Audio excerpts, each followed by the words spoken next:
So let's say you're one of those who ended their subs, and you haven't looked back, played other games, yet you're focused somewhere else. Then there is a big chance you've missed out some of the recent changes that have been made or that have been announced on future PTRs. So if you stop playing because you didn't enjoy Mythic Plus anymore, I think it only makes sense to start with the changes that happened here. And thank God there's a lot to talk about.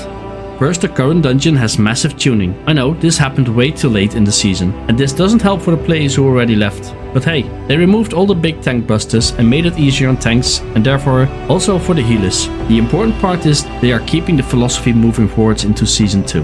Cast times from casters have been made longer, so you will have more time to react to a few interrupts. There are no more massive tank busters every 15 seconds, and they have made mechanics better visible.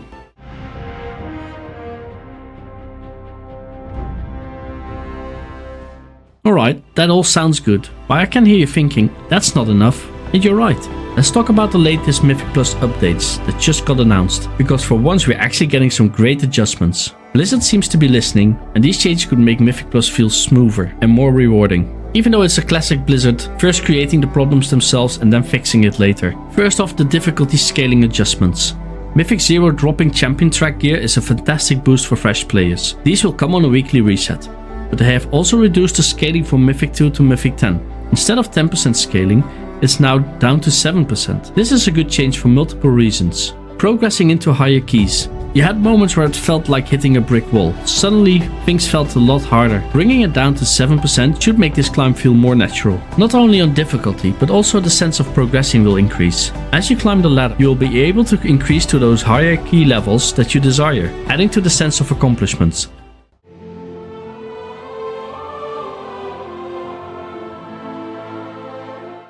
Just a side note here, I remember listening to this podcast from the bench, and Graal was going on about the dungeon squish, and that numbers is just a number and therefore trivial. It's not relevant if you would hit a brick wall at 20 or at plus 10. It's just a number that can be changed, and people should get used to it. And I think that a lot of people wouldn't agree.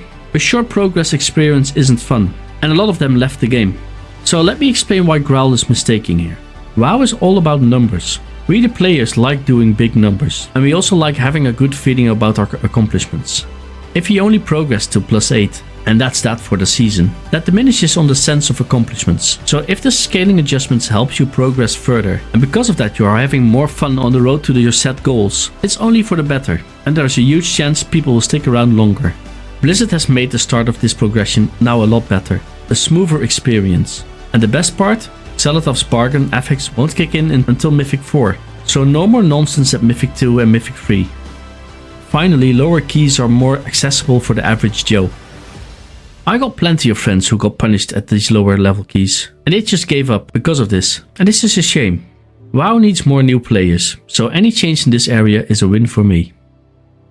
The alternating cycle of Tyrannical and Fortified used to start at Mythic 4, and in Season 2, this will be moved to the Mythic 7, and both will be active on Mythic 10. This is another solid shift. These affixes never felt like they belong in these low keys. So pushing them up, giving players more time to ease into the system and getting used to mechanics is a smart move. But one of the best changes is that Challenger's Peril is gone. Yes, you heard me right, it's gone at lower keys. And instead, Xelothav's Guile will carry a death penalty at Mythic plus 12, instead of more flat stat boosts. I think this is a really good change.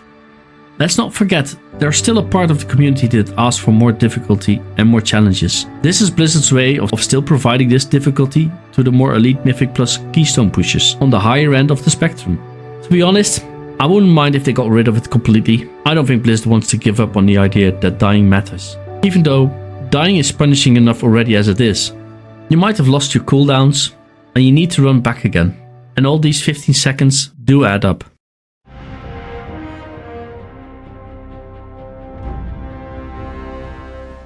I think they have an idea on how to counter this, and that's the following.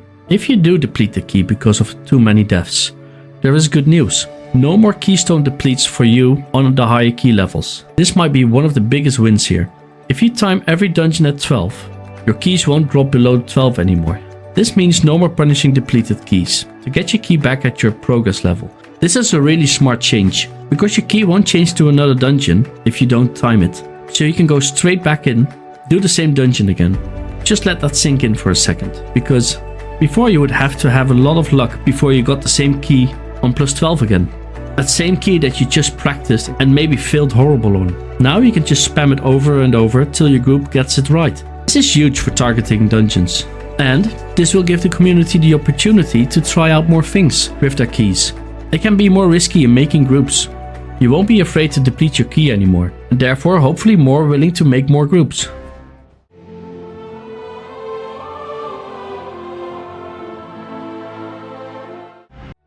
The Keystone Legend mount rating has gone up to 3000. This makes sense with these adjustments. If the system is a little easier to push through, upping the reward threshold feels fair. They should add more rewards if you ask me, to give people a bigger reason to push keys than just the bragging rights. A few shinies on your head or shoulders and the mount is not enough. On a smaller note, Blizzard did improve the gear rewards, from Mythic plus 6 instead of 7, and Gilded Crests at 7 instead of the previous Mythic 8. What does this actually achieve? If it's already easier to get to Mythic 8, I'm not sure. Does this really make a big difference, or is this just an arbitrary change? I am really curious if you have opinions on this. Leave comments below. I'd love to hear what you think. Is this tweak necessary, or is it just a minor shift without much impact?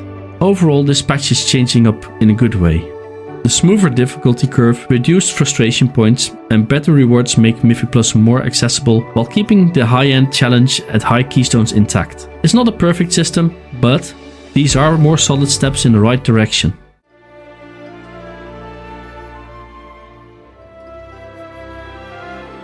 And they have made huge improvements in making mechanics more visual. If you don't see them now, you need to get glasses or turn on your monitor. Jokes aside, we know what dungeons we're getting. In the meantime, farming crests has been improved. Before completing a Mythic Plus dungeon within time limit, awarded 12 Gilded Harbinger crests. Failing the timer would only get you 5. This has been changed.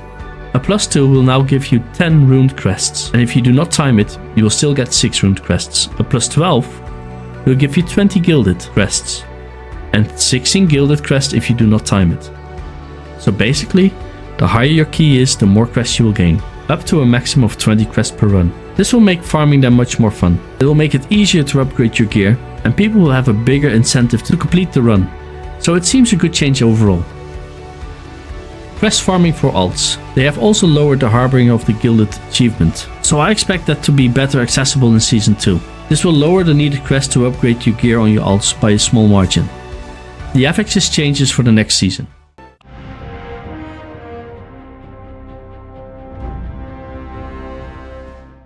I will put up the new affixes on screen right now, but I kinda hope Blizzard will have another run at these, as these are not any fan favorites. I don't expect this to happen, but we can hope for miracles. So, that's all I gotta say about Season 2. Let me know what you think. Is it a good time to come back, or has nothing piqued your interest? Leave a comment below the video. I am really curious what you think. Thanks for watching. I hope to see you in the next video. Brinks out.